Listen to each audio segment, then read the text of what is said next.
어제는 예수를 깊이 생각하는 것에 대해서 보았습니다. 예수님을 깊이 생각하지 않으면 그 마음의 공간과 여력은요, 다른 것을 깊이 생각하기 마련이에요. 그러니까 우리가 신앙생활을 할수록 나 자신에 대해 깊이 알고 또한 하나님에 대해서도 깊이 알아야 되는데 이 두 가지가 긴밀히 연관되어 있습니다. 하나님을 깊이 알아가는데 나 자신을 잘 모른다? 그거는 어폐가 있어요. 그거는 있을 수 없는 일입니다.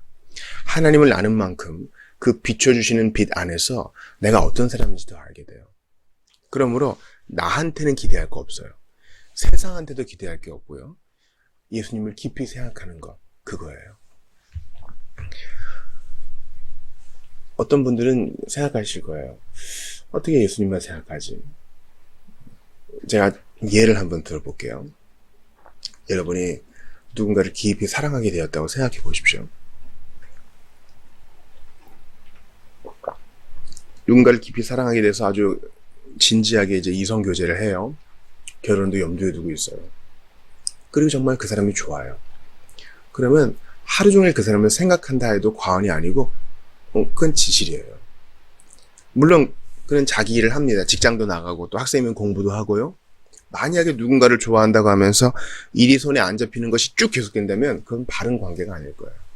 그는 자기 일을 합니다. 가족도 돌보고 직장에서 자기 일도 하고 사람도 만나고요. 그러나 늘 그 사람 생각만 하는 것은 아니죠. 그러나 때마다 틈마다 그의 우선순위는 그 상대방, 이성교제하는 상대방에게 있기 때문에 짬이 날 때마다 또 집중해서 잠깐 흐트러질 때마다 그를 생각하고 연락하고 마음에 새기는 것입니다. 예수님을 생각하는 것도 마찬가지입니다. 주님이 우리를 부르신 그 일터 현장에서 늘 예수님을 생각하느라 멍하니 있으면 안 돼요. 열심히 살아야 됩니다. 정말 최선을 다해 공부하고 최선을 다해 일터에서 땀을 쏟아야 됩니다. 예수를 깊이 생각하는 것은 삶의 위기 가운데 예수님을 최우선적으로 생각하는 것이고 짬이 날 때마다 주님께 화살기들을 올리는 것입니다. 저는 이러한 세계관 교육이 대단히 부족하다고 느꼈어요. 예수를 생각하는 것을 마치 일터를 떠나는 것으로 생각하는 잘못된 적용을 많이 받기 때문입니다. 고난당하고 있는 유대인 신자들도 마찬가지예요. 이 편지의 1차 독자들이죠. 자기의 현재 당하는 고난, 내가 지금 힘들어하는 이 감정에 집중할 것이 아니라 그리스도를 우선적으로 생각한다면, 그리스도와의 사랑에 빠져서 그렇게 먼저 우리의 생각에 우선순위를 둔다면 능히 이길 수 있습니다. 오늘 본문에 보니까 그렇게 하나님을 생각하지 않았던 이스라엘 백성들이 광야에서 유리방황하던 예를 들면서 너희는 그렇게 하지 말아라. 그들은 하나님을 깊이 생각하지 못하고 그들의 처지, 애굽이 좋았는데, 웬 고생이냐, 죽겠구나, 이것만 생각하다가 하나님의 안식에 들어가지 못했고 주님이 그들을 향하여 노하셨다, 이렇게 말씀합니다.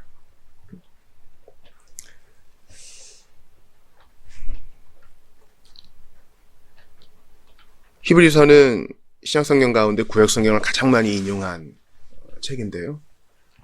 7절에 놀라운 선언이 있죠. 그러므로 성령이 이르신 바와 같이, 그러면서 시편 95편을 인용합니다. 완고하게 하지 말아라. 근데 그거를 시편 기자가 썼다 하지 않고 성령께서 말씀하신다, 이렇게 해요. 그러니까 둘 다 맞는 거예요. 성령께서 무한 영감을 주셔서 하나님의 진리의 말씀을 기록하게 하셨으니 성령께서 쓰신 것이요, 또한 인간 저자를 사용하여 쓰신 것이니 시편 기자가 쓴 것도 옳습니다.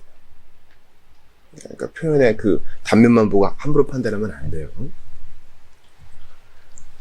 히브리서 저자가 구약 성경을 인용하여 유혹받는 유대인 신자들을 격려하는데 구약 성경을 인용합니다.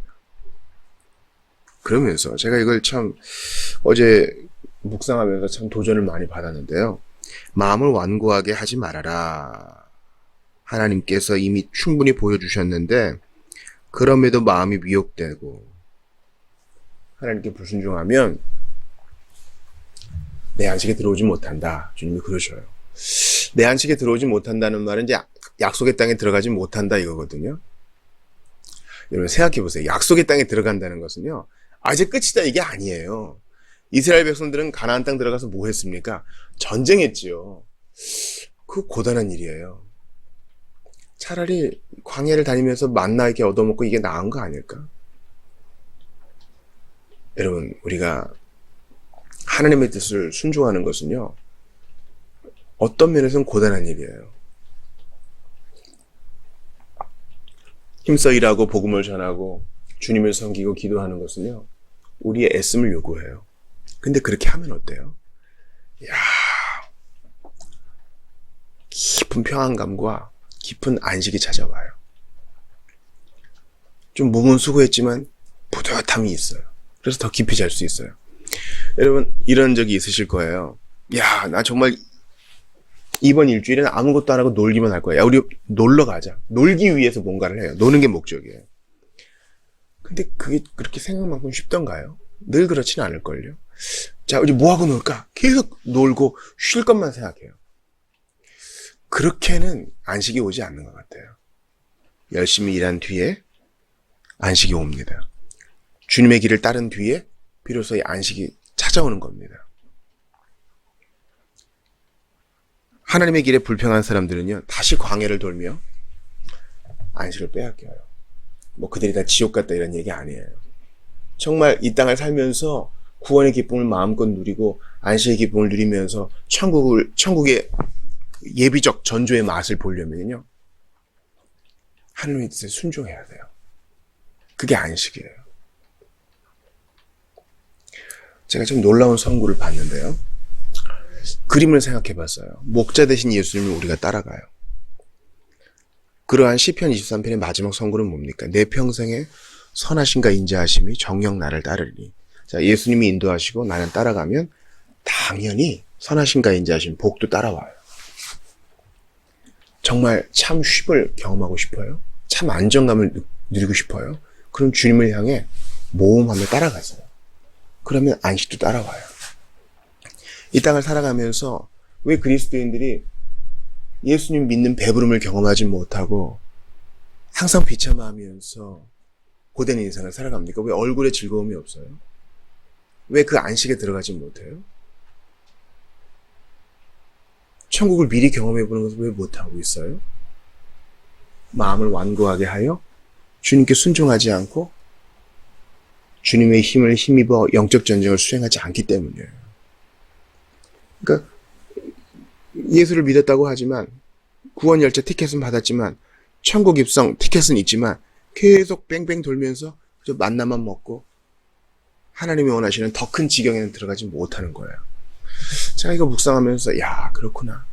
단지 천당에 들어가게 하려고 주님이 우리를 구원하신 게 아니라 거룩하고 흥미 없게 하시려고 하셨는데 그 일을 위해서는 내 눈에 보기에 좀 불편한 것이라 해도 기꺼이 순종해 나갈 때 진짜 안식이 온다. 제가 이 세상에서 먹었던 가장 맛있는 밥은요, 가족들이랑 아주 그 더운 여름에 아이들 어릴 때 청와대 구경을 갔어요.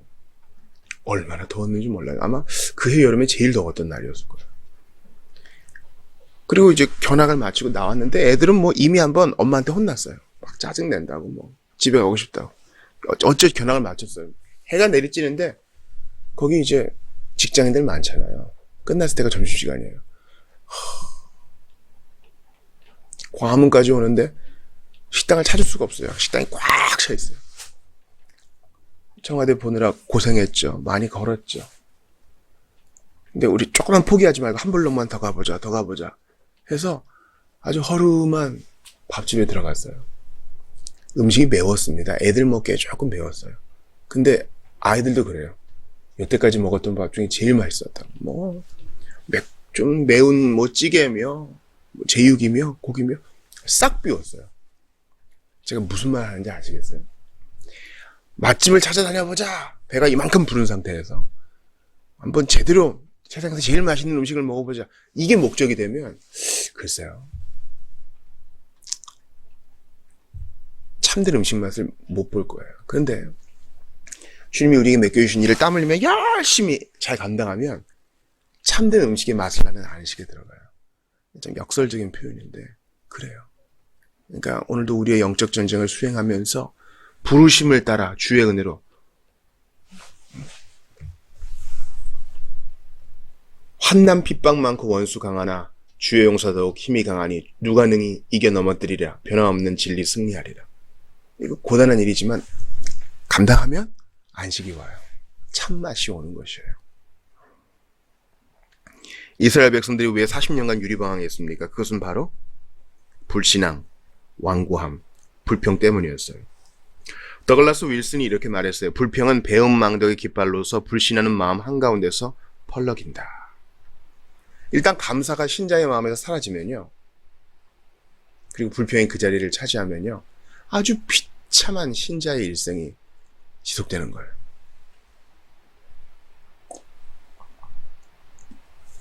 물론 거룩한 불평이 있어요. 근데 욥도 그것을 조절을 못하다가 주님께 꾸지람을 받았답니다. 우리가 거룩한 불평을 할 때는 아주 경외하는 마음으로 해야 돼요. 주님 왜 이렇습니까? 세상에 왜 이렇습니까? 도대체 저한테 왜 이러십니까? 이러다가 어느 한도를 넘어가면 안 돼요. 기본적인 베이스는 감사여야 돼요. 이 감사와 경외 위에서 물어봐야지. 하나님을 알되 하나님을 영화롭게도 아니하고 감사하지도 아니한다. 이것이 하나님의 진노의 원인이 됩니다. 그러므로 여러분 불평의 마음이 쑥 올라올 때 왜 나한테만 이런 일이 있는 거야 하고 불평과 원망의 마음이 쑥 올라올 때 최후까지 지켜야 될 것은 입술이에요. 표정을 내가 포커페이스로 바꾸지는 못한다 해도 입술만은 마지막에 이 최후 마지노선을 지켜야 돼요. 그래도 감사합니다. 그러면 우리 입술의 고백이 마음을 또 변화시키는 것을 봐요. 이스라엘 백성들은 그때 뭐 해야 됐어요? 10명의 정탐꾼들이 막 사람들을 소유해가지고 갈렙과 여호수아는 엉뚱한 얘기하는 거다 이러면서 우리 못해. 성읍은 높고 애들은 크고 우린 못해. 우리는 그 앞에 개미 새끼만 못해. 하나님이 우리를 죽이려고 여기 데려왔어. 이런 일들이 일어나고 나도 그런 얘기 들어요. 그런가? 야, 이건 고생만 하다 가는 건가? 나 여태까지 뭐 한 거지? 이런 마음이 쑥 올라올 때 최후까지 지켜야 될 게 뭐라고요? 입술이에요. 그래도 하나님은 선하시다. 그리고 이제 스트럭을 하면서 주님께 기도하는 거예요. 도와주세요. 우리가 최고로 할 수 있는 입술의 고백 중 하나는 뭡니까? 성구암송. 나의 평생의 선하신가 인자하심이 정녕 나를 따르리. 아멘 믿습니다. 또 우리가 할 수 있는 최고의 입술의 고백은 찬송이에요. 오늘 이 두 가지를 따라 위대한 찬송이에요. 기쁜 찬송하며 주의 은혜로 주를 따라가네 주만 따르네. 그래 주의 은혜로 여기까지 왔지. 그러면 생각해요. 입술의 고백이 생각을 자극해요. 맞아 10가지 재앙이 있었고 홍해가 갈라졌고 기적을 그렇게 봤는데 하나님이 말도 안 되게 우리를 여기서 죽이시겠어? 이거는 우리에게 주시는 도전이다. 나가 싸우면 분명히 이길 것이다. 약속이 있지 않나? 이렇게 마음을 지켜야 돼요. 기억하세요. 신자의 마음의 기본적인 베이스는 감사예요. 오직 기독교만 그래요. 다른 종교는 나를 위해, 나의 행복을 위해, 또 내가 뭔가를 받기 위해 뭔가를 하는 거죠. 그래서 받으면 감사한 거죠. 그러나 우리는 이미 받은 구원으로 인해 감사의 마음으로 이것도 하고 저것도 하는 거예요.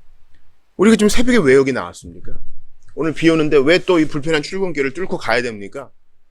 제가 이제 내일 안성, 또 모레에는 세종, 또 외근이 있는데요. 왜 가요? 감사했어. 주님께 고마워서. 이 덤으로 얻은 삶이 고맙고 아주 미력하지 못해 벌레마도 못한 내게 나를 충성되게 여기서 일을 맡겨준 게 고마운 거예요. 기쁨으로 하는 거예요. 그리고 그 기쁨의 마음이 무너지고 감사의 베이스가 사라지려고 할 때 입술만 끝까지 지켜야 돼요. 그러면은 반대의 현상, 입술이 마음을 붙든 일들까지 일어나요.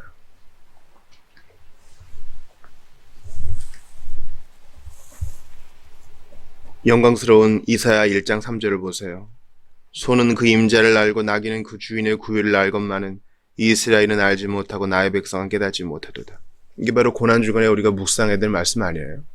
입술을 지키지 못한 예수님 당시의 유대인들, 호산나 다윗의 자손이여 했다가 쳐죽이소서 하던 자들, 입술을 안 지켜. 감사의 마음 없어요. 메시아가 왔는데도 없어요. 좌우를 분별을 못해. 이런 자를 위해 예수님 죽으신 거예요. 그러니 그 피의 공효를 맛보고 있는 우리가 어찌 함부로 살 수 있겠습니까? 오늘도 성령께서 우리에게 능력 주셔서 감사의 베이스를 유지하게 해주시기를 원합니다. 주께서 오늘도 우리에게 힘을 주셔서 주님을 따라가면, 내 눈에 보이는 현실이 무너지지 않고 주님을 따라가면 인자하심과 선하심이 정녕 우리를 따를 줄을 믿습니다. 덤으로 사는 인생, 완고한 마음에 굴복하지 아니하고 주님 말씀 붙들고 따라오는 우리에게 주께서 안식을 맛보게 해주실 것을 믿습니다.